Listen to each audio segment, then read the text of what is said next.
Hello everyone, मैं हूं आपका दोस्त निशांत और ज्ञान सफारी में आपका स्वागत है।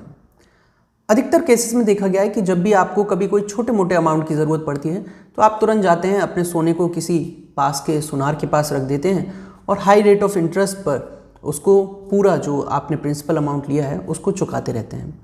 लेकिन आज के समय पर जहाँ पर हर बैंक आपको हर प्रकार की सुविधा प्रोवाइड करा रही है, वहीं पर आपको पर्सनल लोन भी प्रोवाइड कराती है, जिससे कि आपके जो छोटे मोटे खर्चे या फिर कहीं आप घर में छोटा मोटा रिनोवेशन जैसे कि पेंटिंग हो गया या फिर आप कहीं और इन्वेस्टमेंट करना चाहते हैं तो उसको एज अ पर्सनल लोन के तौर पर आपको प्रोवाइड भी कराती है।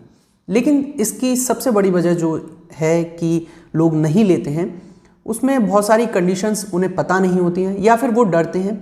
उसका जो कारण है वो है अनअवेयरनेस। तो आज हम इस वीडियो में पर्सनल लोन के रिगार्डिंग जो भी एलिजिबिलिटी क्राइटेरिया है या जो भी चीज़ें हमें जानना ज़रूरी हैं उनको डिस्कस करेंगे। आज के इस वीडियो में हम जानेंगे कि आखिर एसबीआई कौन कौन से पर्सनल लोन प्रोवाइड करता है और उनकी क्या क्या एलिजिबिलिटी क्राइटेरिया है, कितना अमाउंट है, कितने टाइम में हमें पे करना है, कौन लोग उसके लिए एलिजिबल हैं।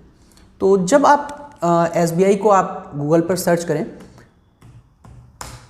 जैसा कि आप स्क्रीन पे देखेंगे, एसबीआई को जब आप गूगल पर सर्च करेंगे तो आपके सामने दो वेबसाइट आएंगी। एक तो एसबीआई जो कि ऑनलाइन एसबीआई, जहाँ पे आप नेट बैंकिंग का या फिर अपना और चीज़ों को, पर्सनल चीज़ों को वहाँ पर लॉगिन करते हैं, खास करके नेट बैंकिंग को। दूसरा है sbi.co.in। यहाँ पर आप जब क्लिक करेंगे तो इस जो एसबीआई की वेबसाइट का जो होम पेज है वो ओपन होगा। ओपन हो जाने के बाद आपको क्या करना है कि आप लोन का जो यहाँ पर ऑप्शन दिया हुआ है वहाँ पर आप जाएंगे, वहाँ पर देखेंगे आपको थर्ड ऑप्शन मिलेगा पर्सनल लोन्स। आप इस पर क्लिक करें।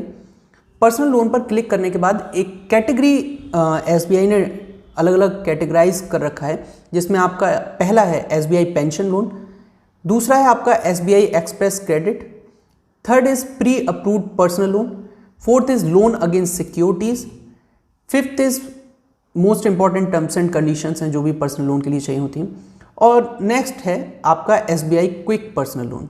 तो आज हम इस वीडियो में जो बात करने जा रहे हैं वो बात करने जा रहे हैं अपने एसबीआई पेंशन लोन के बारे में। आखिर जानेंगे, क्योंकि अधिकतर लोगों को आज भी लगता है कि पर्सनल लोन जो है वो उन्हीं लोगों के लिए है जो कि जिनकी सैलरी आ रही है कहीं पर, या फिर किसी प्राइवेट या किसी गवर्नमेंट, खास करके गवर्नमेंट के लिए सोचते हैं, प्राइवेट के लिए नहीं सोचते हैं। लेकिन ऐसा नहीं है। आज के समय पर अगर कोई एक प्राइवेट एम्प्लॉय भी है उसको भी पर्सनल लोन मिल सकता है, लेकिन उसकी कुछ अलग कैटेगरी होती हैं या अलग कंडीशंस होती हैं। उसी तरीके से जिन लोगों की पेंशन आती है उन्हें भी पर्सनल लोन प्रोवाइड किया जाता है। तो आज इस वीडियो में हम यही जानेंगे कि आखिर एक पेंशनर को एसबीआई किस एलिजिबिलिटी क्राइटेरिया पर उन्हें लोन देता है और क्या अमाउंट होता है, कितने समय में उन्हें पूरा करना होता है और क्या एज लिमिट है। इसमें एज लिमिट का बहुत बड़ा फैक्टर है। उसकी सबसे बड़ी वजह यह है क्योंकि आपको पता ही है कि जो मोस्टली गवर्नमेंट डिपार्टमेंट्स होते हैं उसमें 60 ईयर पर रिटायरमेंट होता है, तो इसीलिए ये बहुत ज़रूरी है कि इसकी एज लिमिट को जानना कि आखिर ये किस एज लिमिट तक हम पर्सनल लोन ले सकते हैं। तो अब हम देखते हैं कि आखिर जब हम इसमें मोर इन्फॉर्मेशन पर क्लिक करेंगे तो मोर इन्फॉर्मेशन में ये कुछ कैटेगरी डिवाइडेड हैं एलिजिबिलिटी की, जिसमें आप देखेंगे कि एक तो सेंट्रल और स्टेट गवर्नमेंट के लिए है, सेकंड डिफेंस पेंशनर्स के लिए है और थर्ड इज फैमिली पेंशनर। ये क्या क्या है अब मैं आपको एक एक करके इनके बारे में बताता हूँ। देखिए, जो भी सेंट्रल या स्टेट गवर्नमेंट एम्प्लॉयज़ हैं जिनकी पेंशन आ रही है उनके लिए जो एलिजिबिलिटी क्राइटेरिया है, सबसे पहली बात तो ये है कि उनकी एज बिलो 76 ईयर होनी चाहिए। मतलब जब वो लोन के लिए अप्लाई कर रहे हैं तो उनकी एज 76 साल से कम होनी चाहिए। सेकंड इसमें जो है कि उनका जो पेंशन का अकाउंट है वो एसबीआई के साथ होना चाहिए। ऐसा नहीं कि आपकी पेंशन किसी और बैंक में आ रही हो, चाहे बैंक ऑफ बड़ौदा हो, बैंक ऑफ महाराष्ट्र हो, कैनरा बैंक हो, एक्सिस बैंक हो, एचडीएफसी हो, कोई भी बैंक हो, लेकिन आप अप्लाई कर रहे हैं एसबीआई में, ये नहीं हो सकता। अगर आपकी पेंशन एसबीआई में ही आ रही है तब आप एसबीआई में जाके अपने पर्सनल लोन, खास करके पेंशनर के लिए पर्सनल लोन को अप्लाई कर सकते हैं। इसमें जो थर्ड इंपॉर्टेंट पॉइंट है वो ये है कि आपके पास ट्रेजरी का एक एनओसी वहाँ से इशू होता है कि जो भी पर्सन पेंशन के लिए जो पेंशनर पर्सनल लोन के लिए अप्लाई कर रहा है उसके पास उसने कोई भी रिक्वेस्ट ट्रेजरी को ऐसी नहीं दी है कि वो अपना पेंशन जो अकाउंट है वो किसी और बैंक में खुलवा ले। अब इस एनओसी की क्यों ज़रूरत होती है इसको भी समझ लेते हैं। असल में ऐसा होता है कि मान लीजिए आपने किसी बैंक में, जैसे एसबीआई की हम बात कर रहे हैं, मान लीजिए आपने एसबीआई में पर्सनल लोन के लिए अप्लाई किया, सारे क्राइटेरिया के अकॉर्डिंग आप एलिजिबल होते हैं और अमाउंट आपको सैंक्शन हो जाता है, लेकिन आपने वहीं दूसरी जगह आपने ट्रेजरी में ये कह दिया कि मेरा जो पेंशन का अकाउंट है वो आप जो मेरी पेंशन आप भेजते हैं एसबीआई में वो आप मेरे दूसरे बैंक के अकाउंट में भेजना शुरू कर दें। अब हुआ क्या, आपका जो पर्सनल लोन किया गया है वो आपके पेंशन के बेसिस पे किया गया है। अब मान लीजिए आपने उस पेंशन को किसी और बैंक में ट्रांसफ़र कर दिया, तो जो आपकी ईएमआई है वो किस अकाउंट से कटेगी, क्योंकि हो सकता है आपने लोन ले लिया, अब क्योंकि आप अब 60 ईयर्स हैं, आप पे नहीं कर रहे हैं, तो अगर आपकी सिविल ख़राब भी हो जाएगी तो भी आपको कोई दिक्कत नहीं होगी, लेकिन उसकी वजह से आपका जो बैंकर है, जिस बैंक ने आपको लोन दिया है, उसका एनपीए इंक्रीज हो जाएगा। तो इसी वजह से एक ट्रेजरी से एनओसी भी ली जाती है कि आपने किसी भी प्रकार की कोई रिक्वेस्ट नहीं दी है कि आपकी जो पेंशन है वो किसी और बैंक में ट्रांसफ़र की जाए। तो ये एनओसी मस्ट है इसके पर्सनल लोन को लेने के लिए।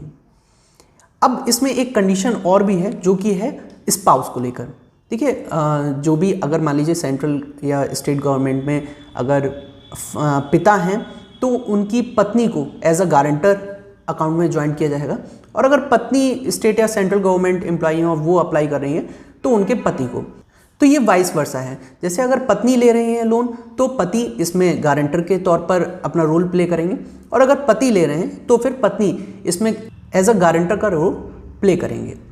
अब हम बात करते हैं अपने डिफेंस के जो पेंशनर्स होते हैं, जो हमारे एक्स एम्प्लॉइज़ होते हैं डिफेंस के, उनके क्राइटेरिया के बारे में।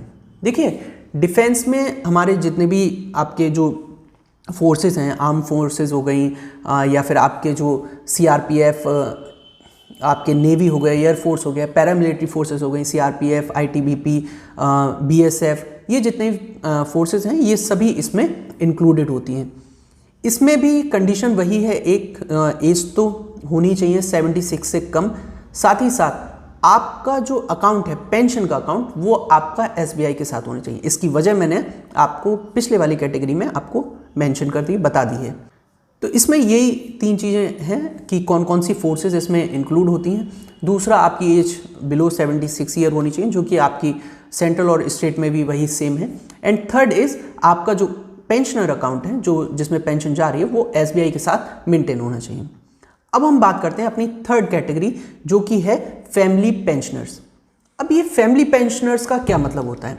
देखिए, फैमिली पेंशनर्स का मतलब ये है कि मान लीजिए आपके पिता या आपके पति, उनकी डेथ हो गई है और उनके बेसिस पे आपको पेंशन मिलती है, ठीक है, तो वो लोग भी एक पर्सनल लोन को ले सकते हैं, लेकिन इसमें कुछ क्राइटेरिया है। सबसे पहली बात तो एज तीनों में ही सेम है, 76 ईयर ही 76 से कम ही होनी चाहिए। दूसरा इसमें एक ये है कि जिसके बेसिस पे आपको मिल रही है, एक ऑथराइजेशन मतलब एक पेपर होता है जिसमें बताया जाता है कि मेरे डेथ के बाद जो मेरी पेंशन है या जो भी, जैसे वारिसनामा होता है ना, कि एक प्रॉपर्टी में जब किसी की डेथ हो जाती है तो वारिसनामा के अकॉर्डिंग देखा जाता है कि इनके कौन कौन वारिस हैं, तो ये प्रॉपर्टी जो है वो इन बच्चों में ही डिस्ट्रीब्यूट होगी। उसी तरीके से ये पेंशन के केस में भी होता है कि आखिर वो अपनी पेंशन किसको देना चाहते हैं, ठीक है, तो वो ऑथराइजेशन इसके लिए बहुत ज़्यादा ज़रूरी है। तो ये हमारी तीनों कैटेगरी थी कि आखिर सेंट्रल गवर्नमेंट, स्टेट गवर्नमेंट या फिर डिफेंस के जो हैं या फैमिली पेंशनर हैं, वो लोग क्या क्या एलिजिबिलिटी क्राइटेरिया होना चाहिए कि वो पर्सनल लोन एसबीआई से ले सकें। अब हम बात करेंगे लोन अमाउंट और रीपेमेंट पीरियड की। इसमें हमें, जैसा कि आप इस लिस्ट में देख सकते हैं, कि तीनों के लिए अलग अलग क्राइटेरिया जो है, एलिजिबिलिटी क्राइटेरिया, वो सभी इसमें दिया हुआ है। अब इसमें हमारा जो मेन चीज़ें हैं वो मैं आपसे डिस्कस करता हूँ। जैसे कि एज जो होनी चाहिए, जैसा कि बताया ही था 76 से बिलो, लेकिन 76 से बिलो में भी इन्होंने 3 कैटेगरी डिवाइड कर रखी है कि अगर किसी की एज इतनी है तो उसको कितना लोन मिलेगा, कितने टाइम के लिए मिलेगा। तो ये चीज़ अब हम इस टेबल में डिस्कस करेंगे। सबसे पहले हम बात करते हैं सेंट्रल और स्टेट गवर्नमेंट के बारे में। देखिए, सेंट्रल और स्टेट गवर्नमेंट की जैसा कि आपको पता ही है 76 से बिलो होनी चाहिए, तो उसमें जो पहला कैटेगरी है वो है बिलो 72। अगर आपकी एज 72 साल से कम की है और आप लोन के लिए अप्लाई कर रहे हैं तो आपको 18 मंथ्स की पेंशन या फिर 14 लाख रुपीस, इन दोनों में से जो भी मैक्सिमम अमाउंट होगा वो आपको एज अ लोन के तौर पर मिल सकता है, वो भी 60 मंथ्स के लिए।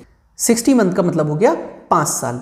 अब 5 साल का मतलब क्योंकि बिलो 72 ईयर्स है तो इसका मतलब आप समझ लीजिए अगर कोई 72 से 1-2 महीना कम है और 5 साल के लिए ये लोन आपको दिया जा रहा है तो लगभग आप 77 ईयर पर जाकर इस लोन को रीपे करेंगे। इसीलिए यहाँ पर जो एज लिमिट दी हुई है कि फुल रीपेमेंट पीरियड 77 ईयर तक हो जाना चाहिए। ठीक है। सेकंड हमारी कैटेगरी है 72 से 74 साल वालों के लिए। तो जिनकी एज 72 से 74 साल के आसपास की है, जो बीच में इसमें आते हैं, उन्हें 12 लाख रुपए या 18 मंथ्स की पेंशन जो भी मैक्सिमम होगा, और रीपेमेंट पीरियड इसका 48 मंथ्स होगा जो कि बनता है आपका 4 ईयर, और 78 ईयर्स तक आपको इस लोन को पे करना ही है। ठीक है। थर्ड कैटेगरी में हमारा 74 से 76 साल, 76 साल जैसा कि आपको पता है मैक्सिमम एज लिमिट है लोन को अप्लाई करने के लिए, तो ये आपका 7.5 लाख रुपए आपको इसके अकॉर्डिंग दिया जाएगा जो कि आपको 24 मंथ्स के अंदर अंदर आपको रीपे करना है। और इसमें जो अप टू मतलब जो लिमिट है एज की कि आपको इतने साल तक इसको कंप्लीट कर देना है वो है 78 ईयर्स। ठीक है। वो उसी के अकॉर्डिंग आपका इसमें अप्लाई होगा कि कितने समय के लिए आपका लोन पीरियड बनाया जाए। यही सेम कैटेगरी इसी तरीके की है, लेकिन क्योंकि एज लिमिट जो डिफेंस वाले होते हैं उनका जो रिटायरमेंट पीरियड होता है, उनकी जो रिटायरमेंट पीरियड होता है वो सेंट्रल और स्टेट गवर्नमेंट से थोड़ा सा डिफरेंट होता है। इसीलिए आप जो यहाँ पर लिस्ट देखेंगे उसमें एज थोड़ा ऊपर वाली कैटेगरी से डिफरेंट है। तो जब डिफेंस की हम बात करते हैं तो अगर कोई 56 ईयर से बिलो है, ठीक है, वो लोन के लिए अप्लाई कर रहा है तो 36 मंथ्स की पेंशन या फिर 14 लाख रुपीस जो कि उसे 84 मंथ्स में उसको रीपे करना है, और मैक्सिमम मतलब 63 ईयर तक उसकी एज जब तक पहुंचे तब तक उसको ये लोन पे कर देना है। ठीक है। नेक्स्ट कैटेगरी हमारी 56 से 72, 14 लैक्स 60 मंथ में आपको रीपे करना है, 77 ईयर्स आपका मैक्सिमम टाइम पीरियड है। Third category 72 74 year, 12 lakhs 48 months. याद रखिएगा 36 मंथ्स की पेंशन ये सभी के लिए अप्लीकेबल है और जो अमाउंट है वो अलग अलग वेरी करता है। 48 मंथ्स में करना है, 78 ईयर्स का इसका जो मैक्सिमम टाइम पीरियड है। 74 से 76 के लिए 7.5 लाख रुपए और 24 मंथ्स मतलब 2 साल के अंदर आपको बैंक को ये अमाउंट रीपे कर देना है। तो ये थी कैटेगरी डिफेंस की। अब हम बात करेंगे जो आपका पेंशन जो प्रोसेस है, फैमिली पेंशनर, वो किस तरीके से ले सकते हैं। इसमें डिफेंस के पेंशनर भी इंक्लूडेड हैं, याद रखिएगा। जैसे डिफेंस का और सेंट्रल गवर्नमेंट का हमने अलग अलग डिस्कस किया, लेकिन फैमिली पेंशनर की जब बात आएगी तो ये सभी के लिए है। ऐसा नहीं कि डिफेंस और स्टेट गवर्नमेंट या सेंट्रल गवर्नमेंट के लिए अलग अलग है। ठीक है। इसमें 3 ही कैटेगरी हैं। एक तो 72 साल से अगर कम के हैं तो आपको 5 लाख रुपए मिल सकता है जो कि आपको 5 साल में चुकाना है बैंक के लिए, मतलब 60 मंथ्स के लिए।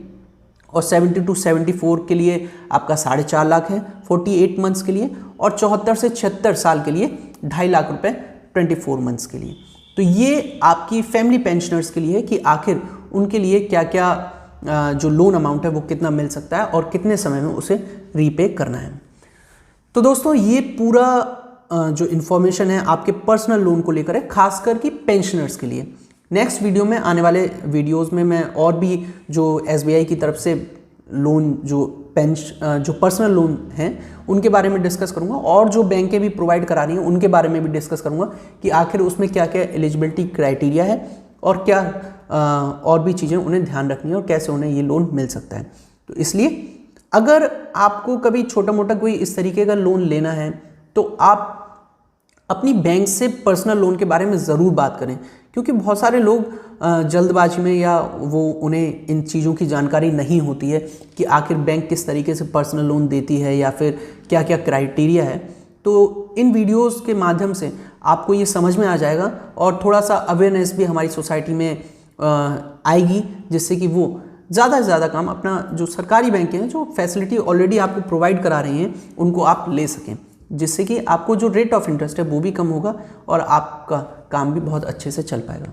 उम्मीद करता हूँ कि आपको ये वीडियो पसंद आया होगा, सारा कंटेंट जो भी मैंने आपको बताया। अगर आपको और भी जानकारी चाहिए, इसमें और भी डिटेल्स हैं, जो भी कंडीशंस हैं, टर्म्स एंड कंडीशंस हैं, मैंने आपको मेन चीज़ें जो हैं वो मैंने आपको बता दी हैं। अगर और भी जानकारी लेनी है तो आप वेबसाइट को भी विजिट कर सकते हैं। साथ ही आप कोई भी SBI की ब्रांच जाएँ, वहाँ पर भी जाकर इन चीज़ों का पता कर सकते हैं कि अगर आपको पर्सनल लोन लेना है तो क्या क्राइटेरिया या फिर क्या एलिजिबिलिटी है या फिर कितना आपको लोन मिल सकता है। अगर आपको ये वीडियो पसंद आए तो वीडियो को लाइक करें, लोगों के साथ ज़रूर शेयर करें, जिससे कि उनके भी काम बन सके, क्योंकि आफ्टर लॉकडाउन और कोविड अभी भी थोड़ा बहुत इफेक्ट देखा जा सकता है। बिजनेसेस अभी थोड़ा सा कम चल पा रहे हैं, तो उम्मीद है कि इससे आपको फ़ायदा मिलेगा और लोगों को भी मिलेगा अगर आप ये वीडियो उनके साथ शेयर करेंगे। इसी तरीके के और भी वीडियोस अगर आप देखना चाहते हैं और आपको और भी जानकारी चाहिए तो हमारे चैनल को सब्सक्राइब करना ना भूलिएगा और साथ ही बेल आइकन को ज़रूर प्रेस करिएगा, जिससे कि हमारी कोई भी नई वीडियो आपको सबसे पहले नोटिफाई हो सके। Thank you so much.